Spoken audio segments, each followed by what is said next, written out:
Well, my name is Marilyn Goodrich. I'm the instructional designer through Shared Programs, as you know. I actually do work with Dr. David Stone and also Amy Kuntz, and she just got back from her wonderful honeymoon, so we're glad to see her back, and also being able to be on this phone call.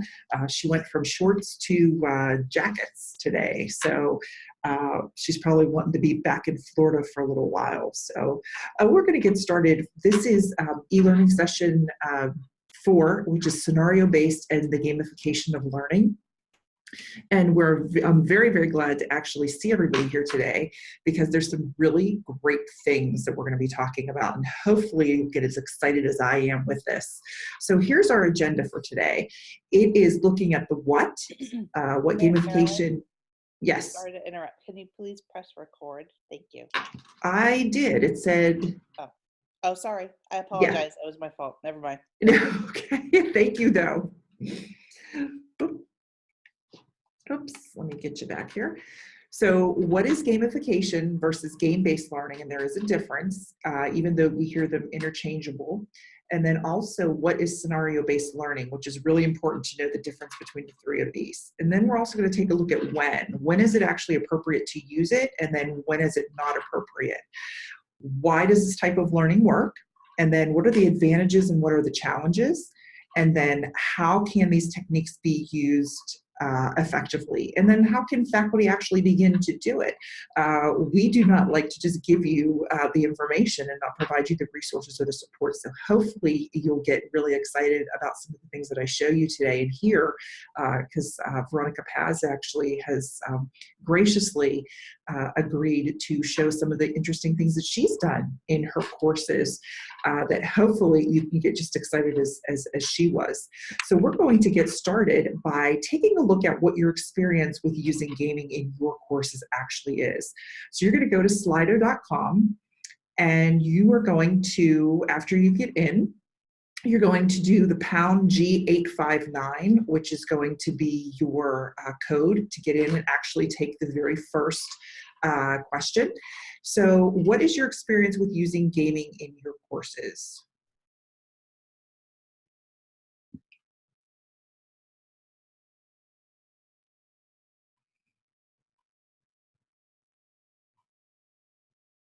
Oh, wonderful. Good job. Okay, so somebody already has a move over.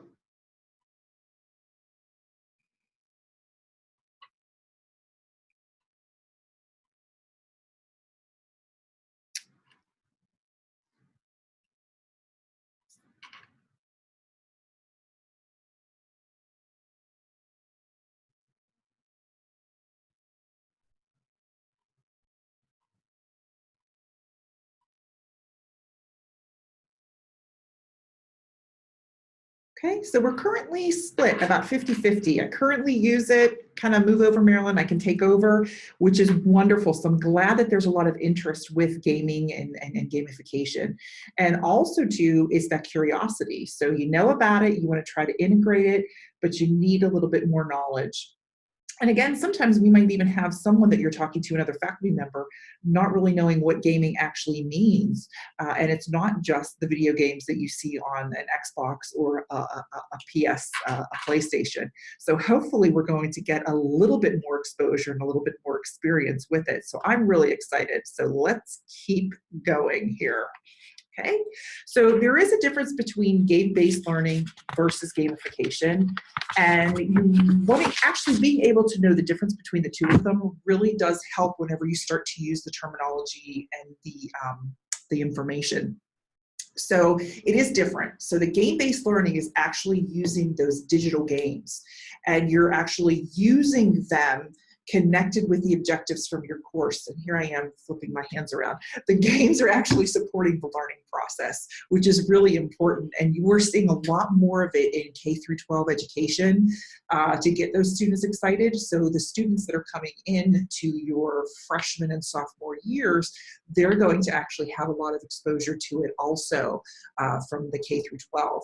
So that would be very interesting to see how many of your students over the next few years actually have exposure to working with game-based learning. Now, gamification actually is incorporating the gaming elements to motivate learners. So when we think of game elements, we're thinking of a lot of different things. So what I want you to think about and enter into the chat room is, what do you think game elements actually mean? So think about some of the things in the games that you have played. Think about not just digital types of games, but also board games that you might have played. So type those in the chat room and explain or type a word or two. What do you think the definition of game elements might mean? What do you think some of those game elements actually are? So think about whenever you were playing some games.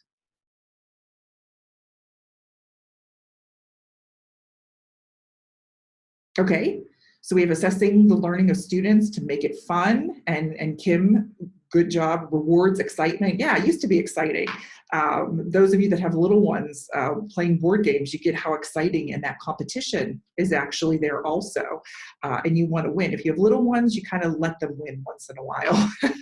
But yes, so we really want to assess their learning, want to make it fun, we want them to get excited, but we also want them to have some type of reward, some type of fun, but actually get the learning experience out of it. So the learning experiences at a younger age with games, board games, is the taking of turns, the social skills, those kinds of things.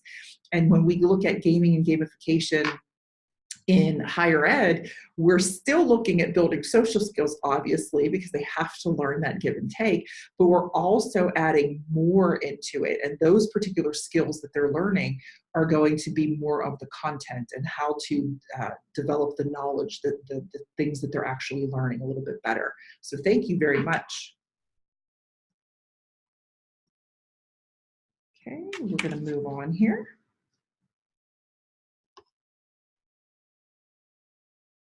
Okay.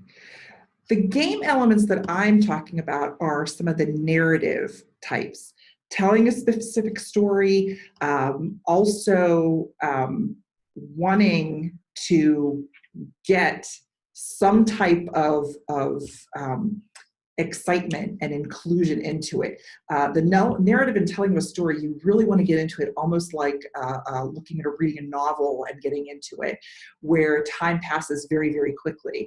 We also, with game elements, want that immediate feedback. Are they doing it correctly? Do they need more support in a specific area? Is it better if they go back and relearn a specific skill?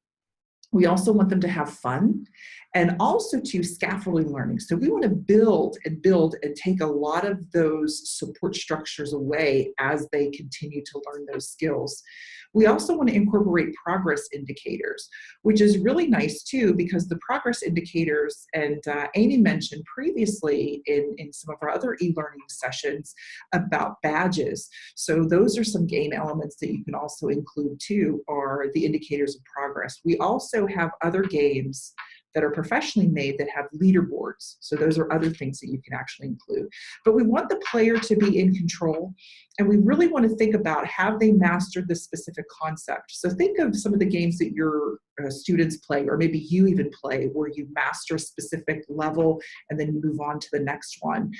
Again, it's showing progress, and we want to make sure that the students know those specific skills. So if you do Candy Crush or any of those other kinds of games, again, it's building the skill and building, going up in the particular level. So now that you know the difference between game-based learning and gamification, now comes something called scenario-based learning, which is a little bit different. And the reason why we take a look at scenario, and you probably are already doing something very similar to it already, is the fact that the learner is actually going to assume the role of the individual. So the learning environment is already pre-planned. So it's going to be something that's done more and more and more, and there is a storyline to it. And we want the students to really start to look at the scenario-based as being more of an inductive type of skill more than an instructive type of skill. We want them to apply the skills that you all know and that you're teaching them to actually the scenario at hand. The instruction is going to actually be guided throughout. They're having fun, but they actually don't even realize that they're learning. Okay. And then also too, any instructional resources that you have, you're already incorporating them into the scenario or the specific type of story that you're telling. And really our overall goal is to accelerate how their skills are. We want them to accelerate their expertise, and we really want them to apply their knowledge base in order to move through it more successfully. So some of you might already be doing this. So we're going to get a little bit more information on different types of things and ways that you can create scenarios also. So I want you to take a look at this. This is called a broad view of passive and active learning. So when you look at it, we see something in the passive end, such as instructor provided examples, which really the students aren't doing very much. They're just going to be looking at them, maybe commenting on them, maybe even doing something maybe a little bit with discussions or chats. But then as we move forward, we start to see that we have scenarios with limited responses, maybe little to no feedback. Again, very passive learning. Then as we start to move forward, the students get to start making choices and get feedback provided. And then we also talk a little bit more about case studies. Case studies and scenarios can be very, very similar. And those actually are used interchangeably also. But what takes it up into more of that interactive or gaming element are the branching scenarios that you have with case studies, where they get more feedback, more interaction. Those of you, I'm in my 40s, but if you remember the Choose Your Own Adventure books, that is a reminder of what branching scenarios are. And then it goes up to more active learning again, which is more the role playing and the simulation. So you may have participated with something like this in the past. How many of you have had experiences with something similar? Can you put it in the chat box and let us know? Have you been exposed to this? Have you ever done any of these things in your past? Whether it be some type of role-playing simulation or something very simple, such as a scenario with some limited responses.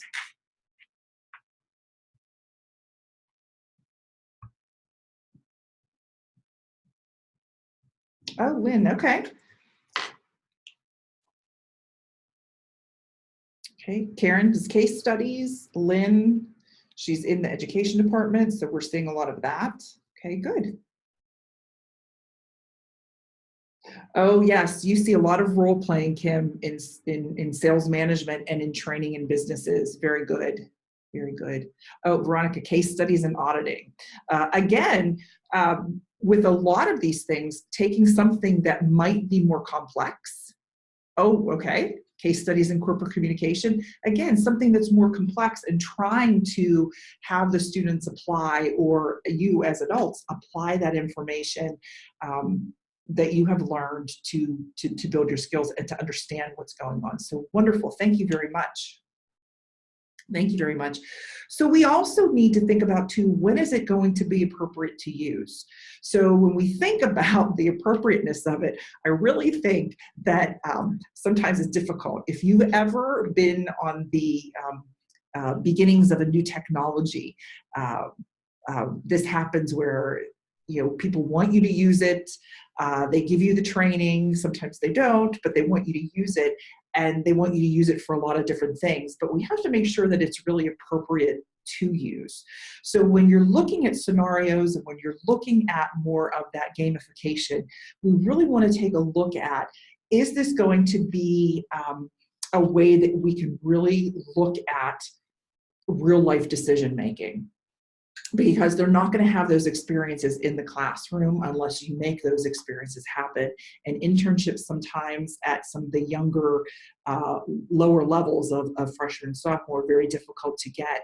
We also, again, in using this, it's really appropriate for any kind of unsafe work experiences that are in the real world, or something very, very difficult that they really need to experience so that you can work on those skills, but they don't have the ability to actually be there in person.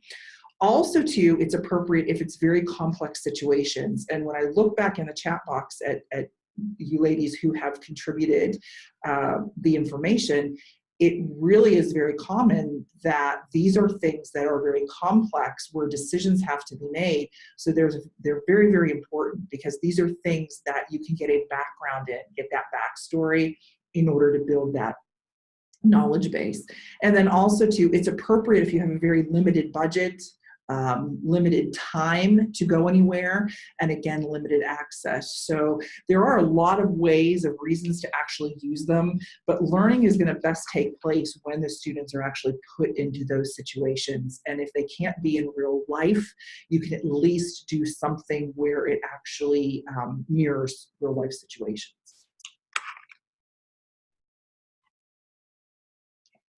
And then when we think about when it's not appropriate to use, this actually is probably one thing that I worry about too sometimes, is we always want to use something new and interesting, but we realize sometimes that time is going to be a problem and resources are going to be a problem. And not just resources within your grasp, such as software, but your resources in yourself and the time that you have to take. And also, do you have the ability, the knowledge base to do some of the things that you would like to do?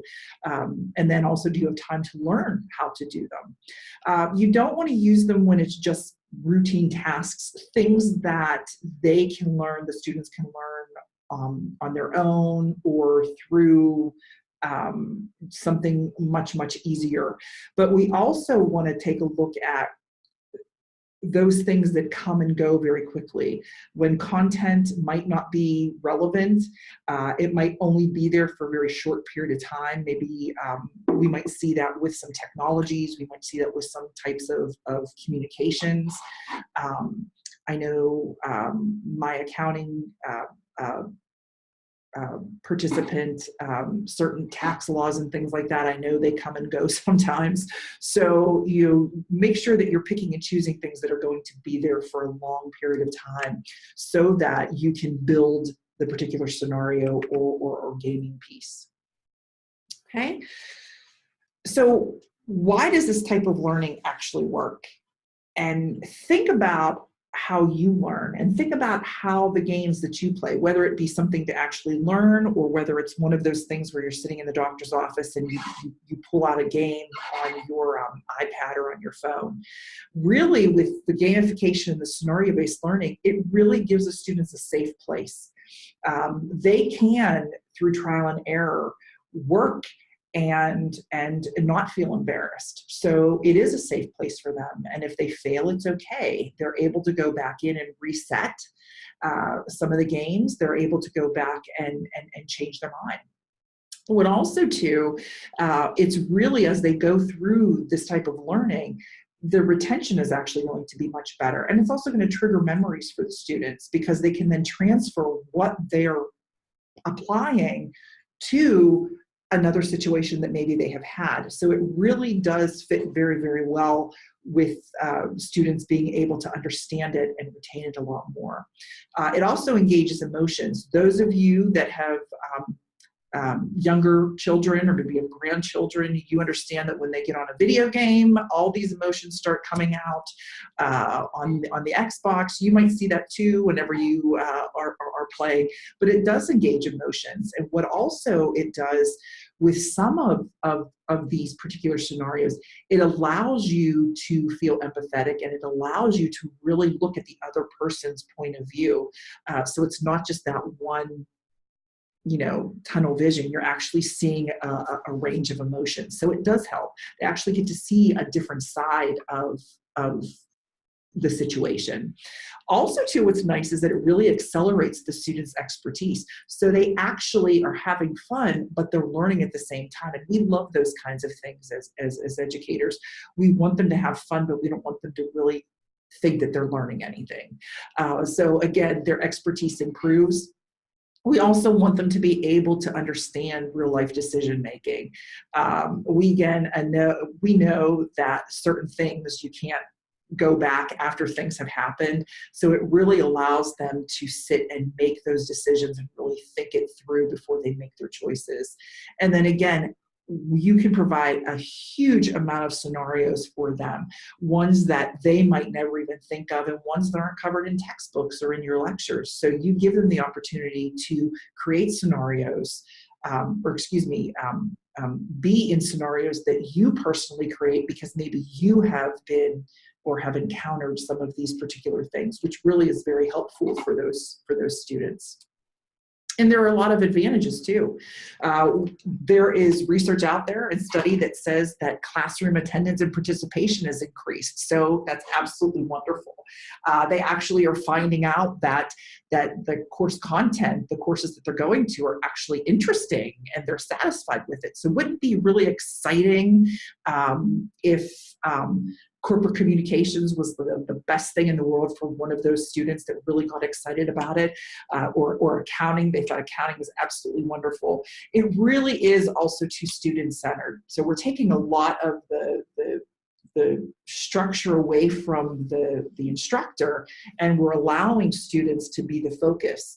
And then also too, it's really having the students spend more time. Even though they're not realizing it, they're actually spending more time, they're having fun, and they're actually learning the content. Now, with advantages, there's always challenges, always. So what starts to happen is we might see that whenever you're giving case studies or specific scenarios or gamification of learning, you're going to notice that there is preparation time for you as an instructor. But again, it's always helpful to know that the first time that you do it, again, it's going to be a long period of time, but when you see the results of those students and the feedback you get, it actually is worth it. It also can be time consuming to complete. So it's something that you probably are not going to want to try immediately for a December course, but it's something that you could take a look at for spring or even for the summer or fall. And also too, even though the students might not have prior experiences, it could be a challenge. So what types of prerequisites do the students need to have prior to actually engaging in this particular type of learning? There are obstacles. Students can go down the wrong path. Students could get a different idea or concept of what's actually happening.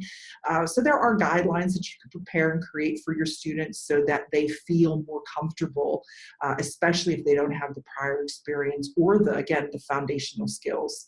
And then also to, some students might not think that certain things are relevant, or you might not think that it's very applicable to a specific situation. So again, you can pick and choose as instructors. You know your content inside and out. You know where maybe something like this would actually fit and work well. And that's what we'd like you to be able to know.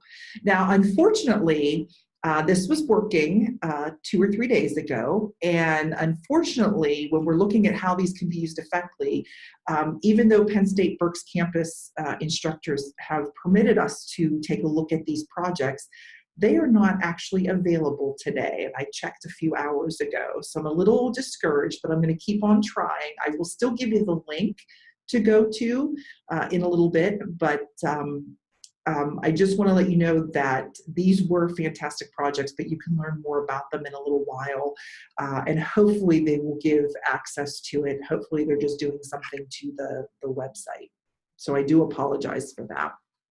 But what I do want to share very quickly is a scenario that was created through the Rehabilitation and Human Services course 401, and it focused on community mental health practices and services. This is something very quickly that I think Amy showed you previously in one of the e-learning, but this is, again, when she spoke about engagement and interactivity and really getting the students involved, this is something when we talk about scenarios that really helps. So this is something that this instructor created. It is about Cassidy, and it has to do with choices. So it was used within the course as a preview, not a preview, as kind of an overview, and they really wanted the students to be able to answer questions about what the situations were that this particular girl was going through.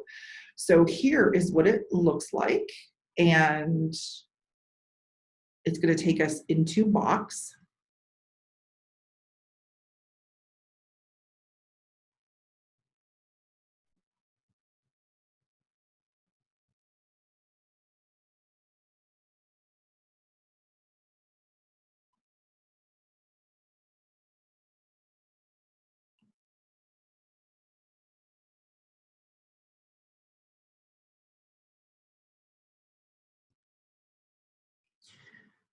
So with this, as we mentioned before, with this particular scenario that's being laid out, the students actually, you didn't have any audio. What was used to create that? Oh my goodness, I apologize. Let me flip that back. Oop. Let me flip it back. Thank you for letting me know.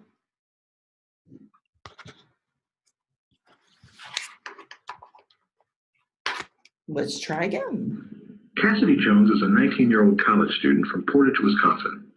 She's a pleasant young woman with a good family life. She has two younger sisters who currently reside in Portage with their mother and stepfather. Cassidy has always been a pleasant girl and generally described as happy-go-lucky. Cassidy's parents divorced when she was approximately 10 years old.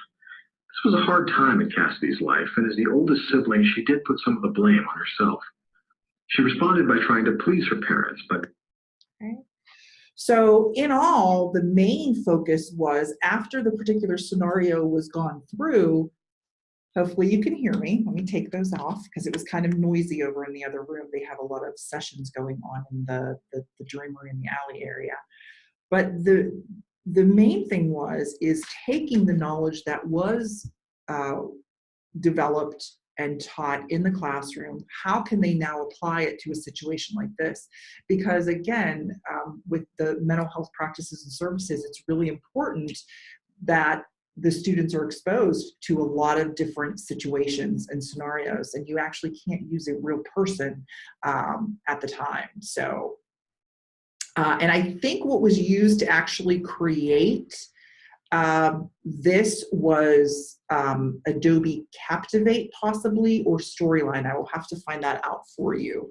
Unless Amy, you are privy to that information, because I know this was one of Amy's faculty.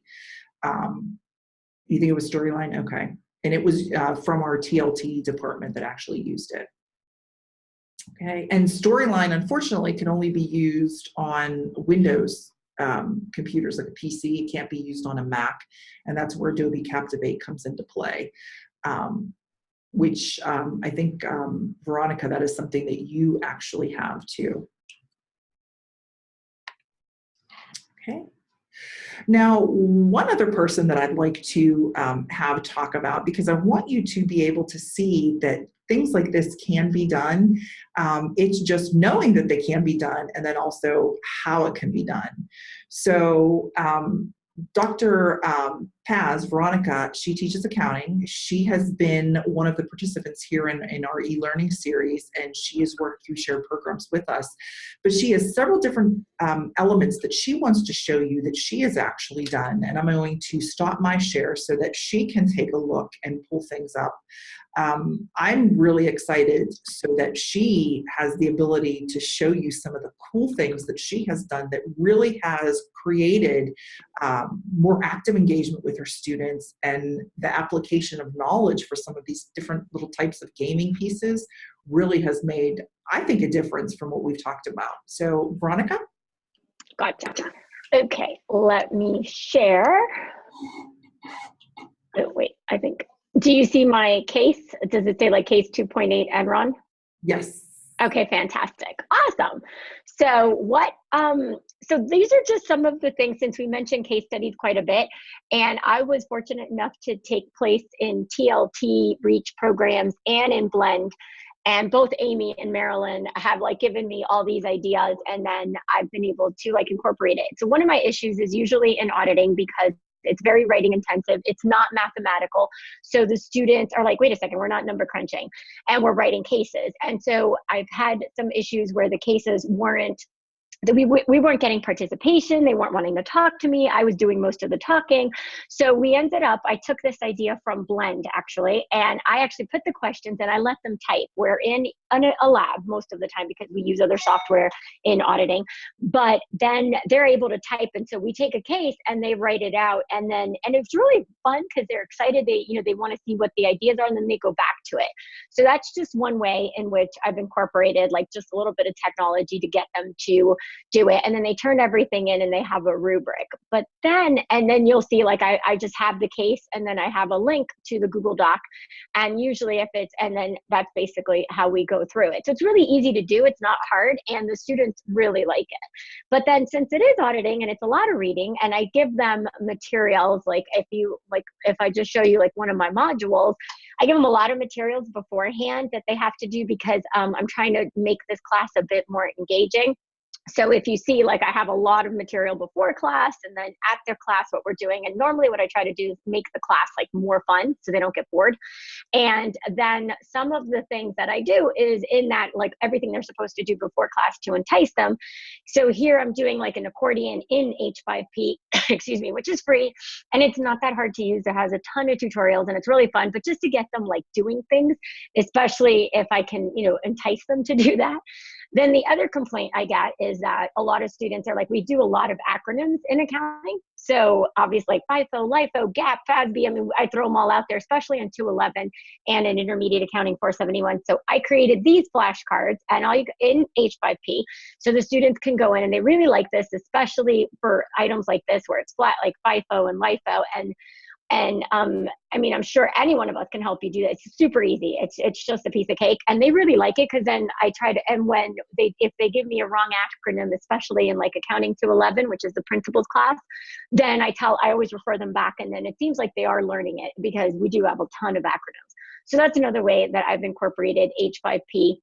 And we've already gone through like accordions. And so this is actually another example from auditing. And since again, it is very writing intensive and a lot of reading. And actually this came about because this was actually one of the CPA questions I had as an essay way back when, and it's unfortunately still surfacing. So this is just a hotspot, also in H5P, as you can see here. And basically they click on this and they get to see the different paragraphs. And so I use this as like an interactivity. So they do it on their own screens, or on their, if we're not in the lab, on their computers for those that have them, and they can be in groups. And it's kind of fun because then we start discussing like each portion and what they need to know for the CPA exam. So they kind of like this a lot. And anytime I have any type of letter, as you can see in auditing, I kind of do this to keep reminding them and of what these paragraphs are and what they need to know. And so they seem to like this quite a bit. Again, super easy to do in H5P. It's not hard at all. And then you can embed it directly into Canvas. But more importantly, if you change it, it changes automatically. So if you change it on H5P, which I recently found out, which was fabulous, absolutely fabulous. And you could do questions. So these are CPA questions that I do as well in H5P, and they get to see if they're correct and they can complete it. And if they're not, it gives them all the correct answers at the end. So this is a nice, like just little practice, hopefully that they're doing before class or during class, just to test their knowledge. And then the last thing I like to do is, again, since it is a lot of words, this is an intermediate accounting. So all of these were created in H5P, and it's like a drag and drop. And I usually do these after we discuss the lesson, and then they can check it and they see what they got, and then they can actually see the solution so they can see where everything is. And so they really like it because it's a little fun. But that's all activities that we do that are individual. So you'll see that I have a ton of stuff in H5P because I just started using it this summer, thanks to Marilyn and Amy, and I'm just having a blast with it. Super fun. And I highly recommend you do it. But now if you want to do games like with the class in total, then I use several tools that Amy and Marilyn have told me. First is polling everywhere. I love it. As you can see, I have a ton of polls and from my classes, and this is my most recent. So you can even download the presenter, and you can go through it and then see the students were answering, and then you can kind of test. So I try to do a bunch of these at the end or in like throughout the lecture, especially if they were supposed to do items before class and they had a lot of reading and lectures to do and they didn't do it, then I start getting a little not so happy about it, but at least we go through it and it's fun. And then I give them the correct answer. But then for more fun stuff is I like the gaming. And so like I think Marilyn and Amy were mentioning like the actual game boards and leaderboards. So then I use the quiz, all free so far. You don't have to pay for anything. And so here is quizzes.com, and Amy introduced this to me, and we play live, and basically the students, and it shows like your leaderboard. And so if you click play live and you proceed, and then they get to log on, and basically they get to see the questions that you have, for example, let's just assume we're doing this one for audit planning, they get the correct answer and they get all these fun like memes, and it's really competitive. And I usually, if they're not getting the material or if they're not paying attention, I give like 1 bonus point away. And oh my gosh, you should see how like excited they are to get it done faster and to make sure they get it right, and they're on the leaderboard.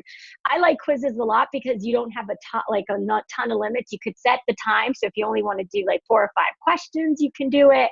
And especially something that's like in accounting, we usually have a lot of math. So auditing that isn't a lot of math, or forensic accounting that isn't a lot of math, then it's kind of nice to have a fun way to do it. Now, in my 211 class, I've had students request Kahoot. And the reason, and Amy and Marilyn also told me about that, which I thought was pretty cool, but the reason I didn't really go with Kahoot is because you do have a limit. And as Marilyn was saying earlier, I use quizzes a lot for my tax class because those questions are long and you're giving a tax scenario and they have to analyze what the tax burden would be. But here in Kahoot, it's very similar to quizzes where it's like a game board. The students like it because they see like the whole piece in the front here, and they get to see what type of games you're playing, and then it'll tell you where you're going. And once you start the game, they see their leaderboard. But and this is how you would join, and it's pretty cool. But I don't like it as much because it gives you like in these boxes and then you see what was correct.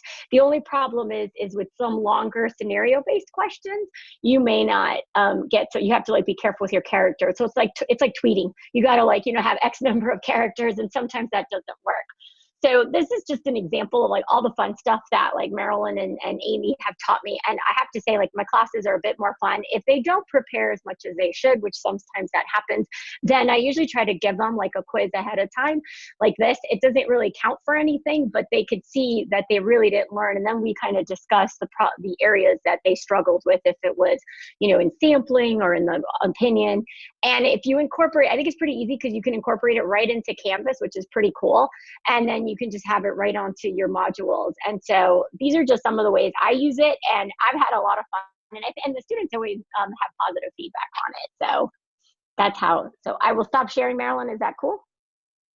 Yes, thank you so much. Any questions for Veronica at all? I appreciate you sharing all of that. I know that you did a lot of work on that. Oh, thanks.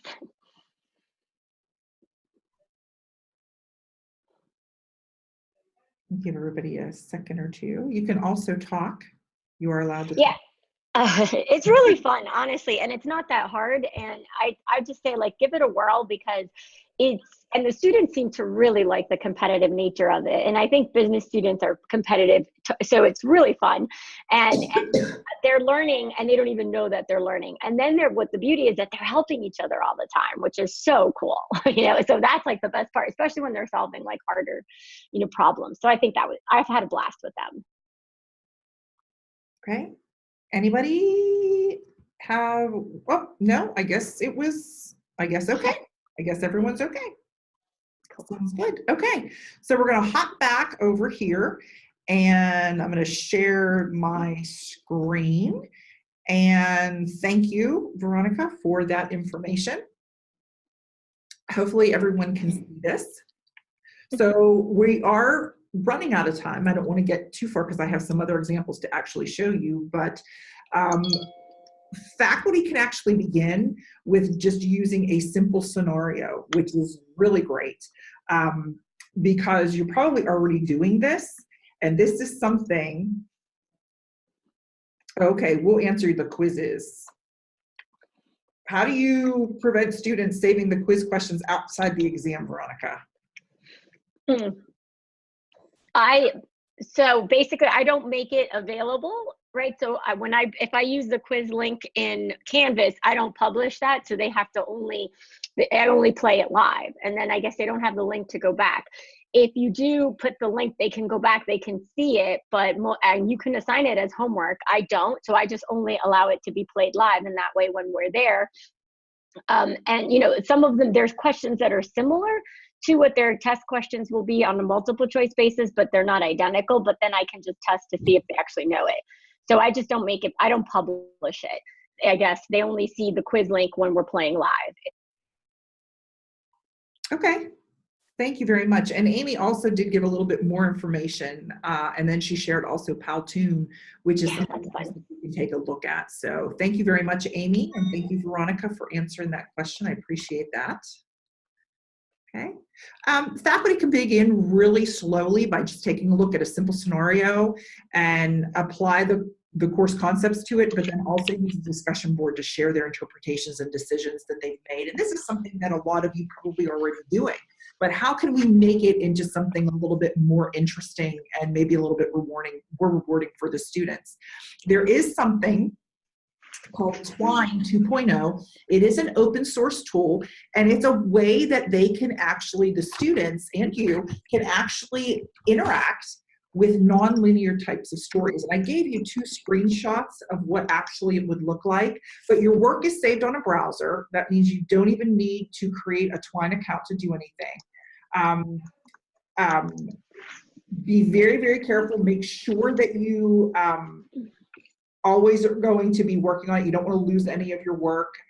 You want to make sure that you're archiving what you are creating, but they're so wonderful. Anybody who uses the browser, so anybody that uses your particular computer can go in and make any kinds of changes to it. But this is what it would look like. It's free to access. Your students don't even have to create an account. They can just go in and actually access it also.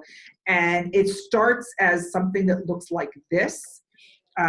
You're starting and you're creating particular squares, excuse me, and you're also able to do some editing, and it's using through kinds of tags. So if you want to edit or change anything, it'll come up and you can then lay everything out. So this is actually a very short story. So we're going to play it. Very short story. The test was coming up in a few days. Josh didn't know where to start studying. He looked at the book and he started to fall asleep. He had no idea to study, what he should do. So he has 2 choices. He should go to the study center on campus and meet up with the advisor, or should he look over his notes and meet up with a friend? So when I choose one, this comes up. Oh, he looked over his notes, forgets to call his friend, and he doesn't do well on the test. So again, it's just something very quick and very easy that the students have the ability to do. And you can test it, you can play it. He's going to the study center. Oh, he did great. He talks with his advisor, he schedules a time. So these are some interesting ways that you can create it. Very easy if you know how to create it. It's almost like a webbing type of tool. And you can create it, and then you also can create passages, and then you can link the passages. So this is absolutely wonderful. This is, you can access it through twinery.org, and I'll have all of that information. It's also in the PowerPoint that I also showed you. So I think it's a great, neat little thing to do. Really good for those scenarios that you really want to take a look at with students. What would you do, this or this or this? And then they would get the immediate feedback from it. Another thing for using narratives, this is called Squiffy 5.0, and it's used for creating interactive fiction. So I wanted to show you this particular thing. I took Josh's dilemma, his studying dilemma. Only you have to create an account, and they're all here.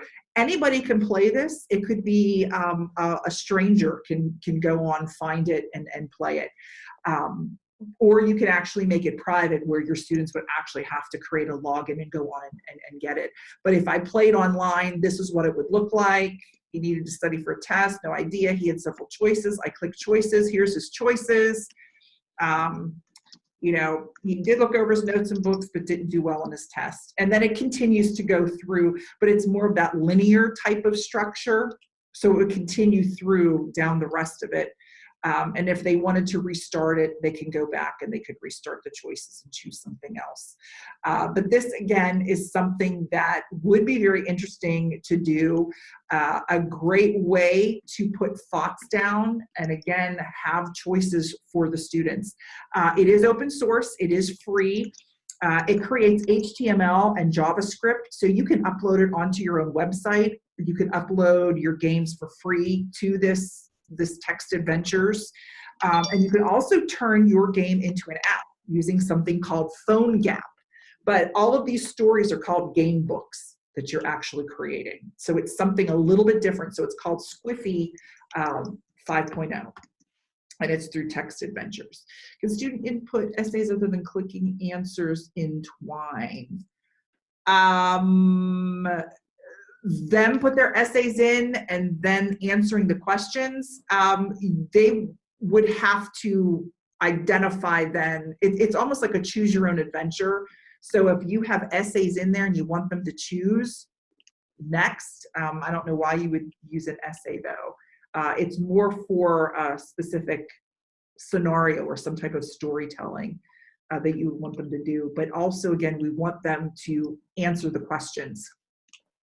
So I hope that kind of answers your questions. Okay, so that was Squiffy. So after learning about these types of tools, what's the probability that you might try it out? We're running out of time, so I'm not going to have you go to Slido. But in the chat box, is it a possibility that you might take a look at either one of these? So you can do thumbs up, thumbs down if you would like to. Don't forget that you have the participants box up at the top.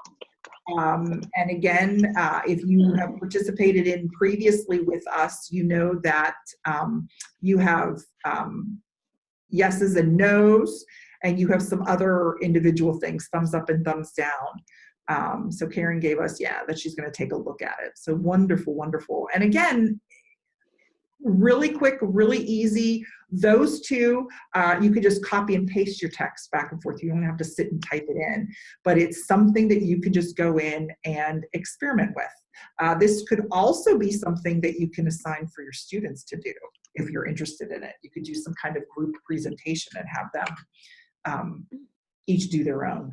So that's another possibility. Okay, a step up could be the drag and drop, which is what Veronica mentioned too. It could be done in PowerPoint, and it can also be done using H5P in Canvas.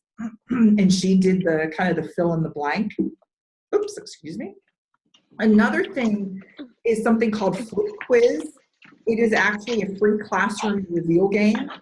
So the main thing is that with the Flip Quiz, excuse me, is that it creates the flashcards that you need, but then it also is like a Jeopardy game, which is very, very cool. So I'll show you Flip Quiz. And I already am logged in. It keeps a record of all your boards.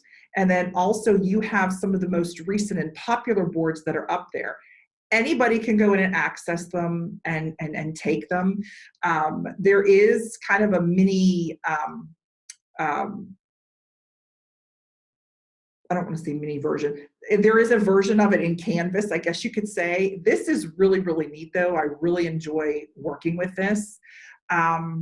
And it has not only elementary, middle school, and high school, but it also has college courses in there too. So there is a psychology, the Flip Quiz, there is stuff for history, there's stuff for behavioral sciences, stuff for, I think there was something with math in here for college level courses. So I was really excited to see the Flip Quiz. And there is also library studies in here, and there's also foreign languages in here also. So I thought it was really, really neat.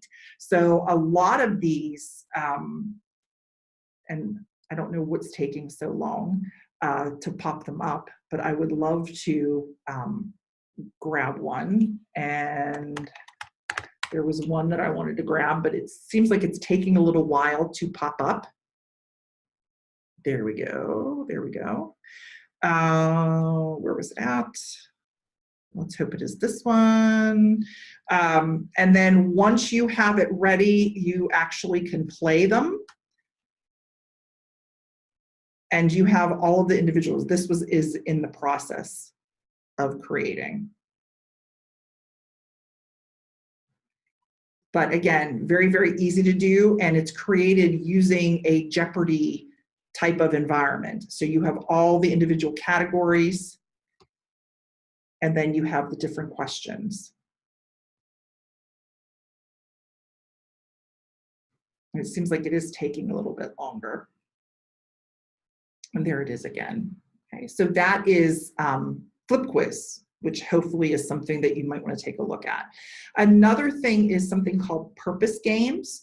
And I think this is also really neat too. You don't even have to create anything if you don't want to, but these can be created, or these can actually, you can have your students go to them and interact with them.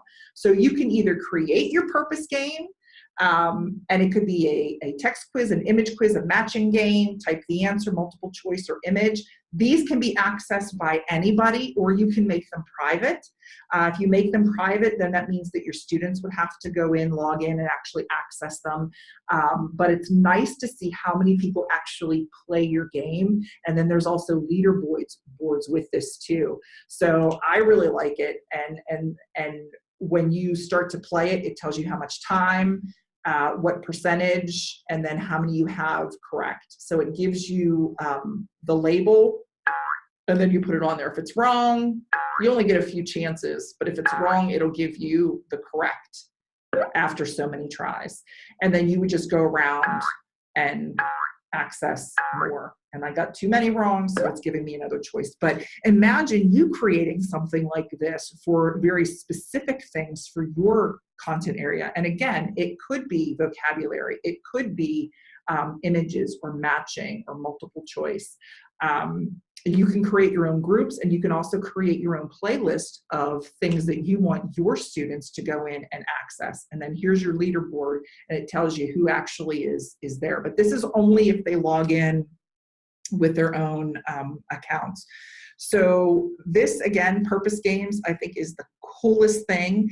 I had a couple of K through 12 teachers that have used purpose games, and the kids really, really liked it. So if they like it, middle and high school, then you definitely know that the students in higher ed will like it. And then one of the last ones I want to show you is Sifter. And I absolutely love Sifter. It actually is a way that you can collect data, and you don't even realize that you're collecting data, because what's happening is the users are uploading and geotagging things. And Sifter is really cool. So I'm going to show you a nature journal that is out there. And I've been corresponding. You kind of find people, and you kind of start to correspond with them, asking them questions about things. But imagine you could do Penn State and the area, or you can do the community. And what you do is you add your instructions. You're having the students take 4 pictures of each journal day in each category.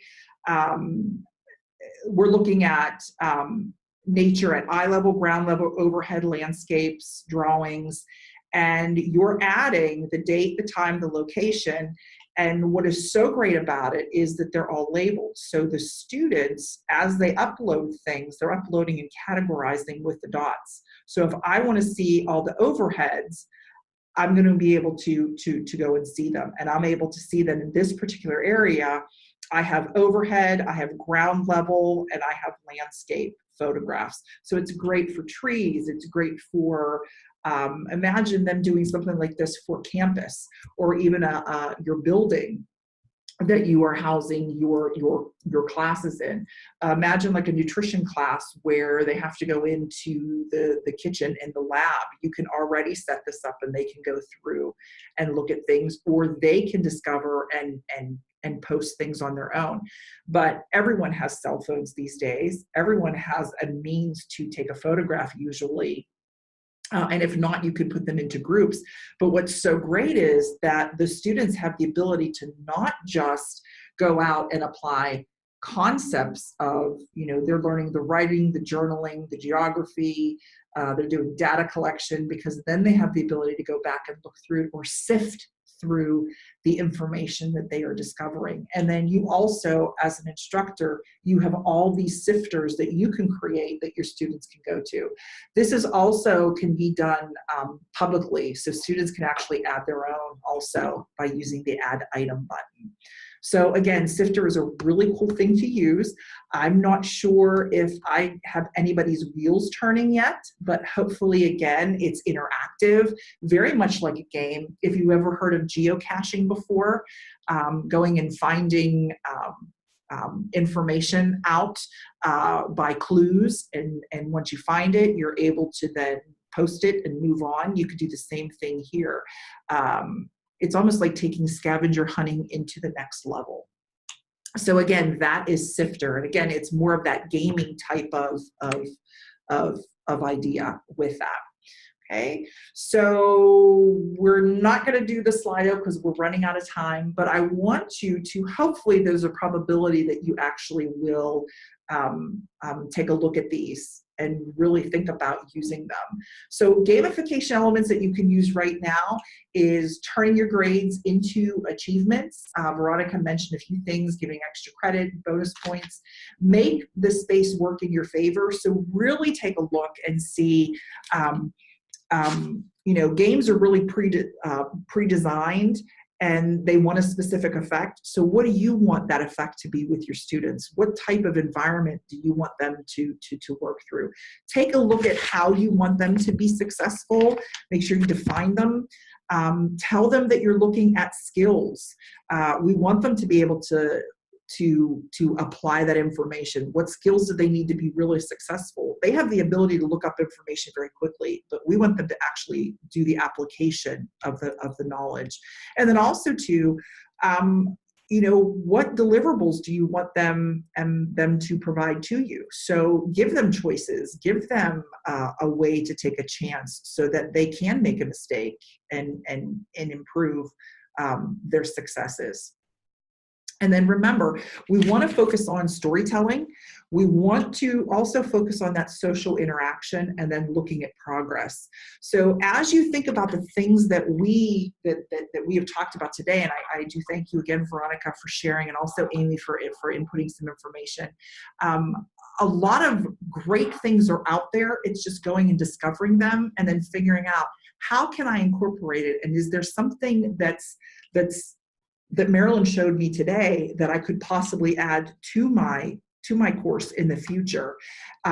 Hopefully one of these tools will really spark an interest, and I'm really excited that hopefully you'll come back and let Amy and I know if you've used any of these. I'd be really excited to know. Before we actually leave, are there any questions or any comments? And Lynn, you're very interested in Sifter. Oh, definitely, Lynn. That would be absolutely wonderful. Yeah, just taking a look at the schools.